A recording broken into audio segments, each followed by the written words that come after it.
Stay tuned. Game number 2 is coming right up of Bombing Run right here on DBTV. So now we're going to be ready for game number 2 of Bombing Run. And if it likes, there we go. Game number 2 as it flies in. Yes, our next community combatants are ready. They're in formation. So let's meet our community combatants right now. Contestant number 1. Hi, I'm Lynnette Charity, and I hail from Gilbert, Arizona. All right. Contestant number 2. Hey, I'm Abedin Ambackhutwala, and I don't think I have to tell you where I'm from because from my face and my name, you know I'm from Virginia. Contestant number 3. Hey, I'm Logan Peters. I'm from Tupelo, Mississippi. All right. These community combatants will be doing battle on Bombing Run. Yeah, this is going to be awesome. And I want you guys to remember who our judge is tonight. Judge your mama. Yes, judge your mama. Yes, I'm not making your mama jokes. I'm just talking to your mama. They are a comedian, and they're just having a laugh at me saying your mama all night long. That's what it is. So let's get started with game number 2, shall we? Let's get our first community combatant up to the stage. Please give it up for Lynnette Charity, everybody. Woo! Hey, everybody. Hey. Nice to be here. So I'm actually Dr. Lynnette Charity, and I'm a funny anesthesiologist. Just what you want to hear when you're going into surgery, right? Let me just tell you, your anesthesiologist, she's hilarious. So I'm now an anesthesiologist and a comedian. But you know, sometimes I get the roles mixed up. I went into this room and I went, hey, hey, hey, great to be here. Is this thing on? Doc, that's my hand. Oh, I knew that. I was just checking for a vein. Yeah, that's what I was doing. Yeah. So I'm a colored girl from the segregated South, and I became a doctor for the respect and the money. And just let me tell you, you know, growing up, I used to eat collard greens and black-eyed peas, and, you know, I used to pass gas for free. Now I'm an anesthesiologist, so I pass gas for a fee. Bills, y'all. So I'm married to a doctor, and last year we celebrated 43 years of marriage. Wow. Woo! Yeah. And people asked us, so what's your secret? And my husband says, well, you know, it doesn't seem to have been that long. And, you know, it's sort of kind of a blur. And I said, you know, I'm an anesthesiologist, don't you? Glad you got that joke. Great. Yeah. So day 1 of my residency, I met my husband, and he was so different from any other man I had ever had. And they had been tall, dark. Well, they had been dark. And my husband was, well, when I first met him, he had on these high-watered pants, and he had 2 different colored socks, and he had a mustard stain on his tie. Oh, I was in love. Oh, goodness. His father was Turkish, and his mother was Syrian. So obviously, he was born in Rhode Island. Now, his father spoke 4 languages, but he only taught my husband 1, broken English. But as my husband would say, beggars can't be choosy. So when I told my mom that I was marrying a Middle Eastern man, she goes, so he's from Nebraska. Sure, Mom, sure, yeah. So I was Baptist, my husband was Protestant. My pastor didn't want to marry us. And he said, Protestants and Baptists are different. They sprinkle, we dunk. And I go, I remember when you baptized me, and I think it was more like waterboarding in the middle and the sun. And holy crap, Reverend, you're trying to drown me. Oh my goodness. So he said that he had to pray on it and that he was going to look for a sign, my pastor. And so he did. And he saw a sign. Well, he saw multiple signs, dollar signs. And so he married us. Now, I've been a busy anesthesiologist. And when my kids were young, I had to outsource them to a nanny. And my daughter said, Mom, when I was young, you weren't a good mother. You left me with a nanny. And I said, well, I could have put you in a kennel. Certainly would have been a lot cheaper. And then, she gave me a grandson and she had an epidural. And I just felt so validated. And then she goes, Mom, I really love that you're an anesthesiologist. And I said, I really love you when you're on drugs. That's my time. Thank you very much. All right, let's give it up for Lynnette Charity, everybody. And Lynnette, where can we find you on social media? I'm on Instagram. I have a website, Dr. Charity Speaks, and obviously I'm on Facebook. All right, go check her out on those things. Let's give it up again for Lynnette Charity, everybody. That was an awesome set. And she loves her kids on drugs. And the CPS are coming her way. I gotta make that money too. Dollar bills. Dollar bills is right. Speaking of dollar bills and your mama, mysterious comedian judge, your mama, are you ready for the next comedian combatant? Yes, they are. Yes, they are. And they're making your mama jokes all the way through this set, apparently. All right, I'm getting all of them. So let's welcome our next comedian combatant. Give it up for Abedin, everybody. Woo! Hello, everyone. I'm having a great time over here. Thank you so much, Aaron, for inviting me. Now, I see that there are a lot of married people over here. I'm also married. Yep. But I think I aced all of you. I've been married twice. Yes, I'm the brave person over here. Married twice, divorced once. Yes. My ex-wife was from India, and my wife, the current wife, is an American. So I went brown first, but things went down. So I turned around.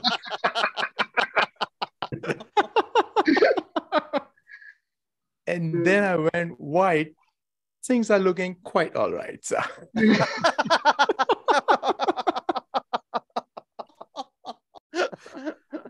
See, I generally don't talk about color, okay? But in my wife's case, I have to say, I already mentioned she's white. So she's from Wisconsin, right? She's so white. She's like mozzarella cheese white, right? She's really white. So imagine if she's standing here next to me, right? If light falls on her and reflects on me, I look white. So, I mean, from Abedin, I instantly get converted into Albert. So I'm white. I'm that. I become that when the light reflects on me.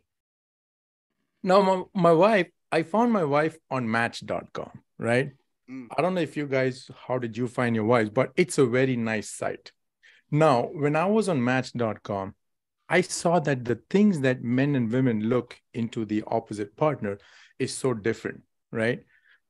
Now, if you take men, you can boil down to two things, all right? All men are looking for is that you should have a nice body and feed us. That's it. That's what we want. And women have a long list, right? I can't blame them.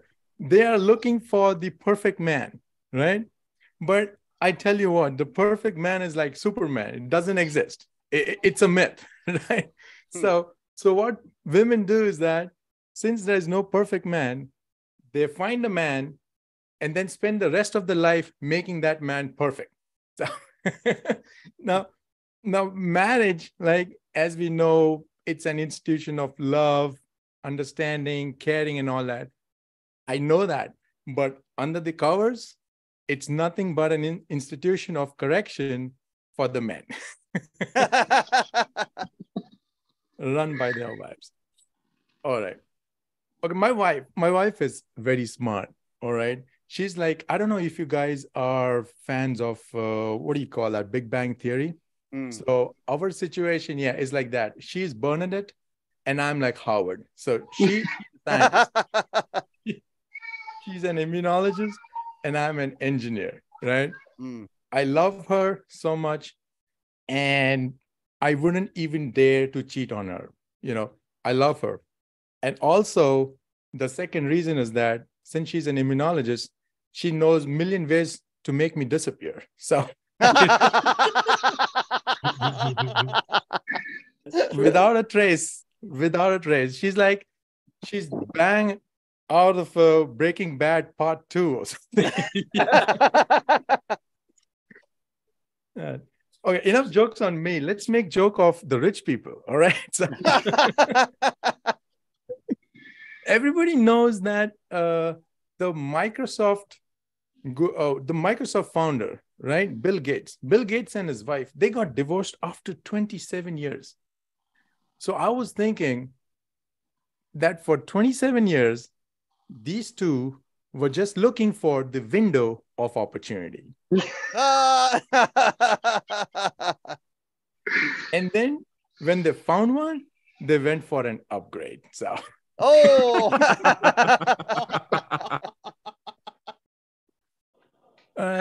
right, now I'll make a joke on my people. All right, Indian people. I'm from Virginia, but I'm from India. So you guys seen the movie Harry Potter, right?